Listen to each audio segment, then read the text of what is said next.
Hong Kong dikenal sebagai salah satu kota paling padat dan sibuk di dunia, di mana hutan beton dan gedung pencakar langit mendominasi pemandangan. Namun, akhir pekan ini, distrik sentral yang hiruk-pikuk berubah menjadi tempat yang penuh keajaiban melalui acara bertajuk Ponies on Parade. Berlokasi di Taikun, kompleks bersejarah yang dulunya merupakan kantor polisi pusat, acara ini berhasil menghadirkan suasana pedesaan yang menenangkan langsung ke tengah-tengah pusat finansial Asia. Continue to execute intercepts against one-way attack drones using fighters and attack helicopters. Our strikes mean we've made significant progress in reducing the number of missile and drone attacks out of Iran. Ballistic missile attacks continue to trend downward, 90% from where they've started, and one-way attack drones have decreased 83% since the beginning of the operation. A testament to our air defenders and our air defense systems, and as I said, our partners in the region continue to do great work as well. Second, we're making substantial progress towards destroying the Navy. In the first 10 days of the conflict, we're more than 50 Iranian naval ships into the campaign using a combination of artillery, fighters, bombers, and sea-launched missiles. As Admiral Cooper noted last Thursday, we struck and sank an Iranian drone carrier ship, and U.S. CENTCOM continues today to hunt and strike mine-laying vessels and mine storage facilities. This work will continue.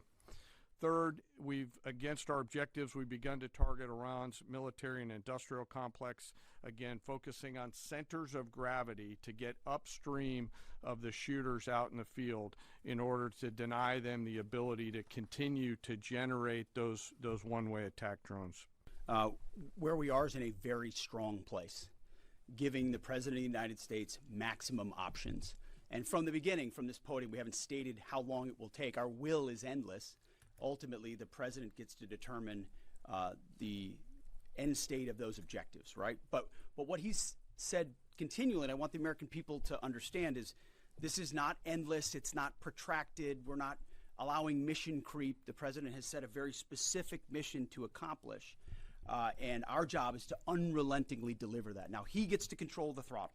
He's the one deciding, he's the one elected on behalf of the American people when we're achieving those particular objectives. And so it's not for me to posit whether it's the beginning, the middle, or the end. That's his, and he'll continue to communicate that. What we serve him as is we give him updates on a daily basis of exactly where we are so he can make that determination on the throttle. Well, I would just state by saying Israel's been a really strong partner in this effort. Where they have different objectives, they've pursued them. Ultimately, we've stayed focused on ours. But what Iran has felt is the power of the world's two most powerful air forces. In that particular case, those weren't our strikes or that objective, or that wasn't necessarily our objective. But the President has made it clear to those concerns that we're not getting pulled in any direction. We're leading. The President is leading. He's determining where we want to go, what the outcome will be, what the end state is, with a very keen eye. And I understand those concerns because I've heard from a lot of people who I went through 20 years of those wars myself, worried about getting dragged in, worried about mission creep, worried about nation building or democracy expansion. That's never the perspective the President has pursued on this. Just because previous presidents and previous secretaries have decided to just pour more resources and more people in toward some unguided end state, doesn't mean that's the way the world needs to look today. In fact, the American people voted for a different approach. But what the President also stated from the beginning was Iran can't have a nuclear weapon.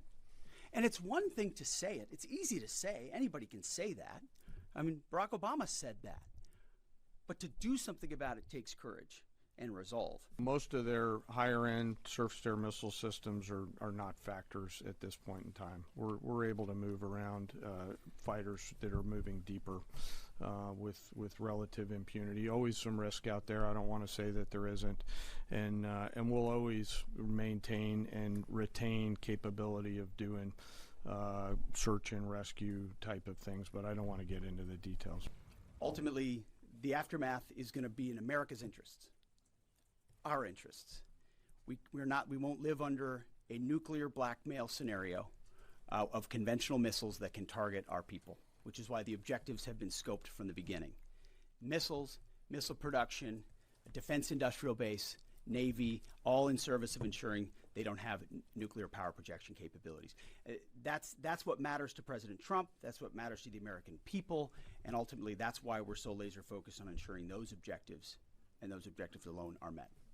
Jelajahi cara baru mendapatkan informasi. Download MetroTV Extend sekarang.